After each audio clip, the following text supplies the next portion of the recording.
El día de hoy vamos a hablar de temas muy importantes para la química y a continuación mis compañeros les hablarán de cada uno de estos pero a profundidad. ¿Sabían que en el año 1669 un alquimista descubrió el primer elemento de la tabla periódica, que fue el fósforo?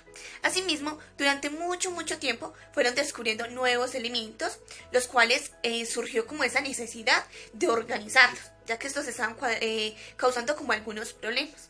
Pero fue tan solo hasta el año 1817 donde todo comenzó como a tomar un orden, como a organizarse bien. Pero ya después, en el año 1862, se propuso como la clasificación periódica de los elementos de forma de elipse, la cual se llamó caracol telúrico. Finalmente, un profesor de química le dio una forma a la tabla periódica con la ayuda de comparaciones y analogías entre las propiedades. Todo esto se dio durante mucho tiempo, tuvieron que estudiar mucho, hacer muchas investigaciones y también con la ayuda de muchas mentes. La materia es todo lo que tiene masa y ocupa un lugar en el espacio, es decir, todo aquello que representa masa y volumen. La masa se define como la cantidad de materia del cuerpo y el volumen se define como el espacio que ocupa un cuerpo.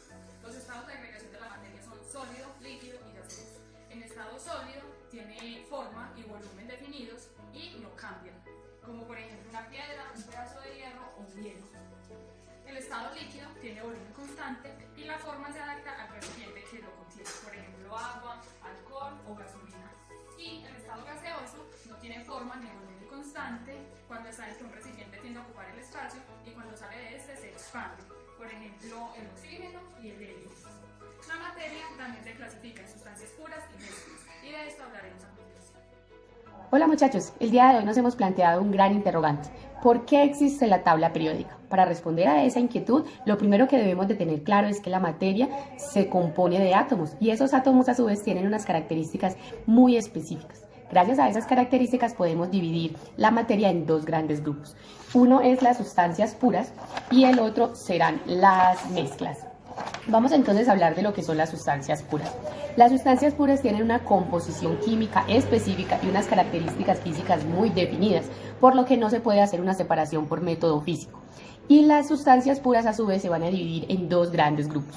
Unos van a ser los elementos y otros van a ser los compuestos. Vamos a hablar de los elementos. Los elementos tenemos 92 que los llamamos elementos naturales y los llamamos así porque son encontrados en la naturaleza y 25 que son artificiales y los llamamos así porque fueron creados por el hombre.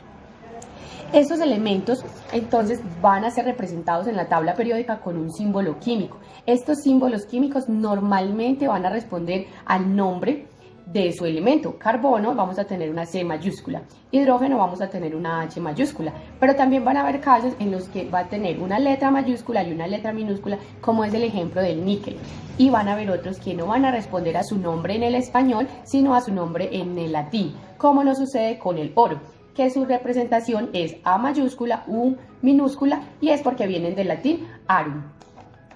Muy bien, vamos entonces ahora a conversar de qué son los compuestos. Los compuestos es la unión de dos o más elementos para formar una molécula. Un gran ejemplo de esto sería H2O. 2 de hidrógeno más 1 de oxígeno formarán una molécula de agua.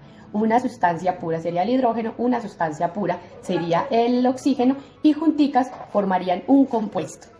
Estos compuestos sí pueden ser separados por reacciones químicas.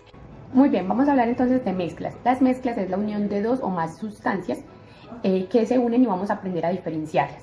Vamos a hablar de las mezclas homogéneas. Las mezclas homogéneas son las mezclas que tienen una sola fase y no se pueden diferenciar a simple vista. Sí se puede hacer una separación por métodos físicos, pero no se pueden observar a simple vista.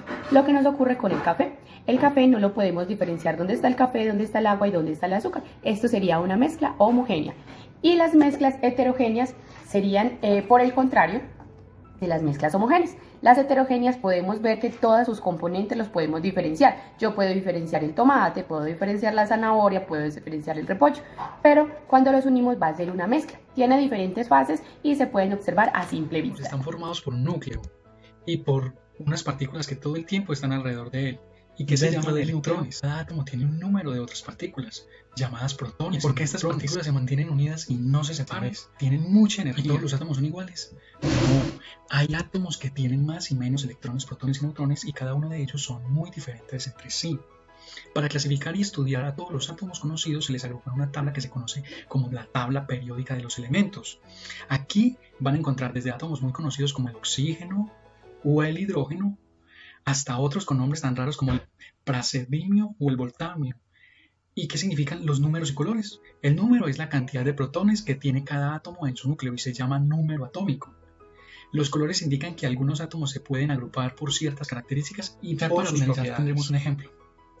El uranio, uno de los elementos que en este momento se usa más en la industria militar y en la industria naviera, ya que a través de él se le proporciona energía, una energía inagotable a los famosos submarinos nucleares y barcos nucleares, ya que el petróleo no permite que tenga el alcance que tiene con la energía nuclear a través del uranio.